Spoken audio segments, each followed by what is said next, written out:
The Curse of the Red Shirt by Clarence Chance. The red shirt jumped around his neck and squeezed tight.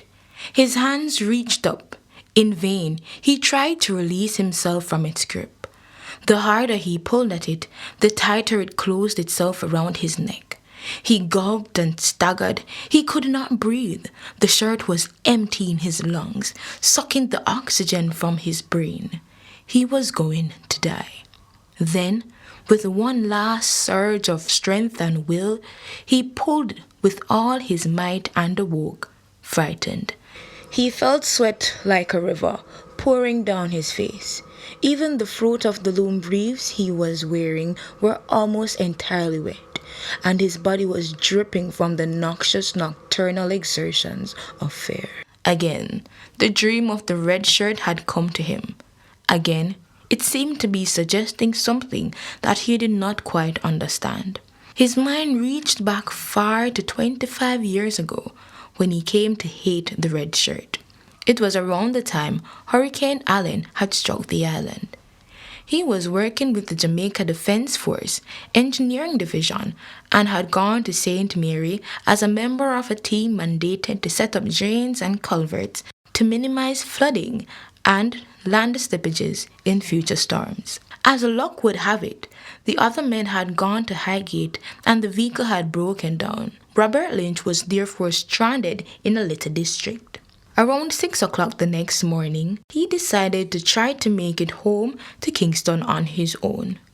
He left the house they had stayed at and walked along a river, listening to the sweet music it made.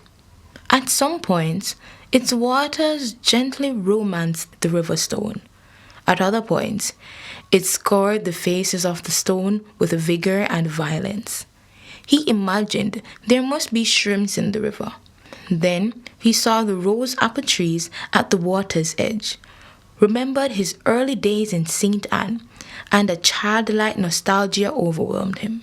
This reluctant city dweller, this refugee from St. Anne, had been driven by poverty to a place to which he did not want to go. City life had made him as hard and unforgiving as the boys shooting people in the streets of Kingston, and if the build-up to the 1980 election was anything to go by, he shuddered to think what 35 years from now would be like. He stepped across the river and came upon the main road, where he saw a group of people with machetes and sticks in their hand. He heard one man shout, "See him there! See him there in the red shirt!" And although he knew he was wearing a red shirt, he felt no alarm. It was only after they had grabbed him and were moving towards the square, and a woman shouted to another woman somewhere in the bushes, "We catch the man who tried to shoot Deacon!" that he came to know what he was accused of. Little by little, he was filled in with the details. The people were telling him what they would do to him. Now he became alarmed. He felt the fear first in his legs, which threatened to buckle. Then he felt the emptiness in his gut.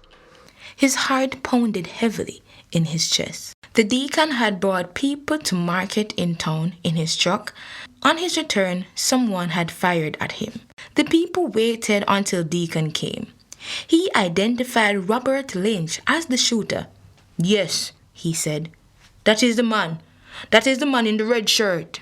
They beat him again and again. And if his mates had not arrived when they did, he would not have gotten to know his son, who was born that very day. For 25 years, Robert Lynch had avoided a red shirt. But now that his son had come home for vacation, the red shirt had returned to his life. It haunted him in the dead of the night. It dragged him from the depths of slumber. It tormented him before he went to bed. The red shirt. The blinking red shirt. At 3:15 a.m., he took up his phone and dialed his only child, Peter. Peter had returned from England after 5 years to spend a vacation with his wife and 7-year-old daughter, Ivorine. "Papa, do you know what time of the night it is? You're calling me again about this foolish red shirt? Papa, you're too superstitious for your age." "But the dream, son! This time it was real as I'm talking to you now." "Well, Papa, please don't call me again about any red shirt. This red shirt business is going to drive me into my grave. Later that day, Peter Lynch's wife placed a call to their daughter's teacher. Miss Peterson, I can't make it today. My husband will be picking up Ivorine. But I don't know your husband, Mrs. Lynch, the young teacher said. Will you describe him? Mrs. Lynch was sitting in her husband's lap. She turned to him with admiring eyes. After a quick kiss on his lips, she said, He's a tall, handsome devil. And looking down on his shirt, she said, He will be wearing a red shirt. Coming from the bathroom, Miss Peterson bumped into a tall man in a bright red shirt. She was surprised. Oh, Mr. Lynch, I did not expect you so soon. Ivorine is sleeping. She turned into the classroom. The man followed her. There she is, Mr. Lynch. Half an hour later, Miss Peterson heard the screams. Ivorine Lynch had been found dead and naked behind the school. How could this have happened? Who could have done such a terrible thing? The people who gathered were asking those questions. Janelle Peterson had made it clear to them that it was the father who was guilty of the dastardly act. It must be an act to punish the child's mother, one man suggested. The parents must be involved in a terrible divorce case, another man reasoned, and they agreed that nothing could justify the ugliness of the act. By that time, Peter was making his way around the back of the school. He had difficulty finding the place. A young man told him he should have gone around the front, but that he could leave his car where it was and walk through the playing field. As he made his way across the field, he saw a group of people. They seemed to be pointing to him. Then they started walking towards him. Miss Peterson was at the front shouting, Yes, it's him! It's the same red shirt! Yes, it's him! And the little boy from Ivorine's class confirmed it. Yes, it's the same man take Ivorine. The people searched for implements of death. They beat Peter Lynch. They dragged him to where the little girl's body was. And through half-closed eyes, he saw Ivorine. He tried to hug her, but the people pulled him away and beat him until his lifeless body was almost indiscernible from the dust in the open field. All that day, Robert Lynch was restless.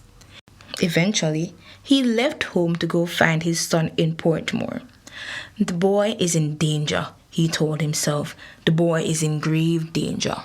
He was told that Peter had gone to pick up his daughter at school, and he drove over to the school.